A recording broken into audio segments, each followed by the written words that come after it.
muda hebat masa depan, ayo pintar belajar fisika. Dalam video pembelajaran fisika kali ini, kita akan membahas konsep dinamika gerak.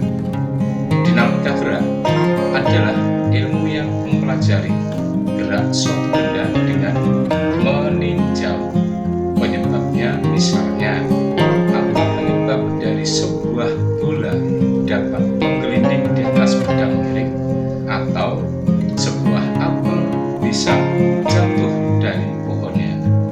Dalam dinamika partikel, penyebab gerak suatu benda adalah gaya.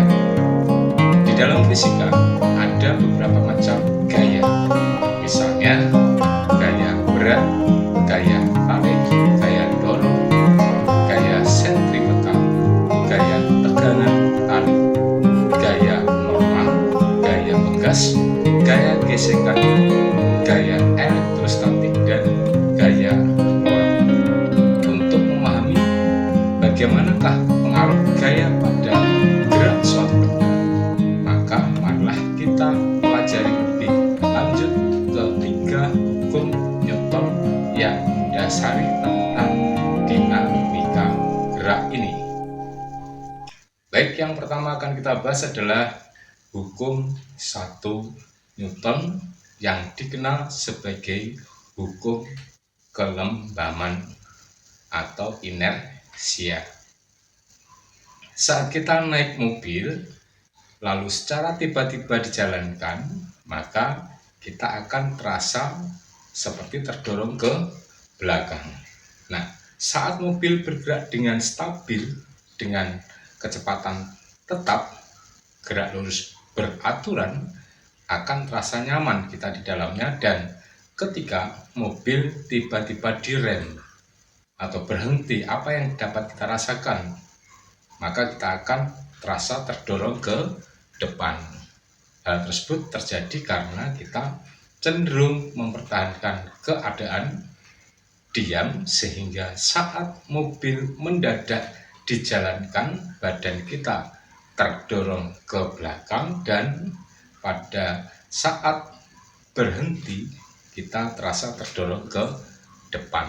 Nah, itu adalah yang kita rasakan saat kita berada di dalam suatu kendaraan.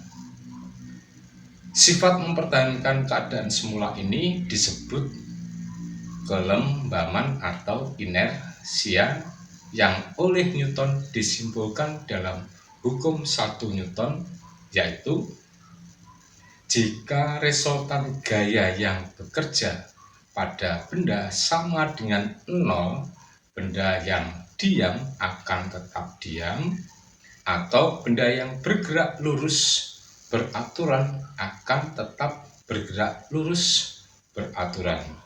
Dan kemudian dirumuskan sigma F sama dengan 0, di mana sigma F adalah resultan gaya yang satuannya adalah Newton. Jika resultan gayanya 0, maka kemungkinan benda dalam keadaan diam atau benda bergerak lurus beraturan. Hukum 1 ini disebut juga sebagai hukum kelembaman, karena benda pada dasarnya mempunyai sifat mempertahankan kedudukan dari keadaan semula atau keadaan sebelumnya. Selanjutnya, perhatikan ilustrasi berikut. Kita ambil selembar kertas, kemudian sebuah silinder, ya kita seadanya saja, dan silinder kita letakkan di atas selembar kertas tadi, kemudian kita tarik dengan cepat sekali. Apa yang terjadi? Perhatikan dengan baik-baik. Nah, silinder bertahan atau tetap berada di atas lantai, tidak mengikuti gerak daripada kertas. Kemudian ilustrasi yang kedua, selembar kertas, di atasnya ditaruh silinder tadi, kemudian kita tarik perlahan-lahan, dan kemudian setelah itu kita hentikan secara mendadak daripada tarikan kertas tadi, apa yang terjadi? Nah, ternyata silinder melanjutkan perjalanan dari kertas tadi yang terhenti. Jadi arahnya searah dengan arah tarikan kertas tersebut. Nah, ini adalah yang membuktikan bahwa benda kalau diam tetap diam, kalau bergerak akan tetap bergerak lurus beraturan.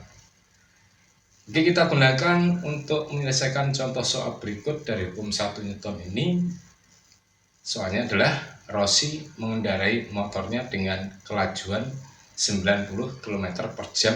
Secara mendadak Rossi mengerem karena melihat ada mobil di depannya sejauh 50 meter. Motor Rossi berhenti ketika akan menabrak mobil tersebut. Berapakah besarnya gaya rem motor Rossi agar tidak menabrak mobil di depannya? Jika massanya adalah 140 kg. Oke, kita selesaikan. Kita tuliskan, diketahuinya adalah kecepatan awalnya V0 adalah 90 km per jam, berarti sama dengan 90.000 dibagi 3.600 sekon. Jadi 90.000 meter dibagi 3.600 sekon sama dengan 25 meter per sekon. Kecepatan akhir Vt-nya sama dengan 0 dan jarak pengereman sampai berhenti adalah S sama dengan 50 meter dan massa motornya adalah M sama dengan 140 kg. Dengan menggunakan konsep hukum 1 Newton, sigma F sama dengan 0, maka hal ini bisa kita selesaikan di mana sigma F itu adalah resultan gaya yang terdiri dari F, gaya dorongnya, ditambah dengan F aksen, gaya pengerimannya, sama dengan 0. Nah, F adalah sama dengan massa kali percepatan, yaitu M dikalikan dengan A, sehingga M kali A untuk F-nya ditambah F aksen yang akan kita cari berapa besarnya sama dengan 0, dimana untuk ini harus dicari berapa besarnya A atau percepatan yang dialami motor tersebut. Nah, dengan menggunakan perumusan GLBB, yaitu Vt kuadrat sama dengan V0 kuadrat plus 2AS, dengan Vt-nya adalah 0 sama dengan V0-nya 25 dipangkatkan 2 ditambah dengan 2 kali A, S-nya adalah 50. Maka A sama dengan 25 kuadrat adalah 625 dibagi 2 kali 50 adalah 100 negatif. Jadi 2A 55 kali 50 pindah ruas green jadi negatif, sehingga hasilnya pembagian adalah min 6,25 meter sekon pangkat min 2. Jadi direm berarti sama dengan diperlambat. Kalau diperlambat nilainya arahnya adalah negatif. Maka dengan demikian, dengan A sudah ditemukan min 6,25, maka 140 kali min 6,25 plus F aksen sama dengan 0. Min 875 plus F aksen sama dengan 0. Dengan demikian F aksen besarnya sama dengan 875 Newton. Jadi besarnya gaya pengereman motor Rossi agar tidak menabrak mobil yang ada di depannya adalah sebesar 875 Newton. Demikian pembahasan konsep dinamika gerak untuk yang pertama tentang hukum 1 Newton untuk fisika SMA kelas 11 kurikulum Merdeka. Semoga dapat membantu belajar fisika Anda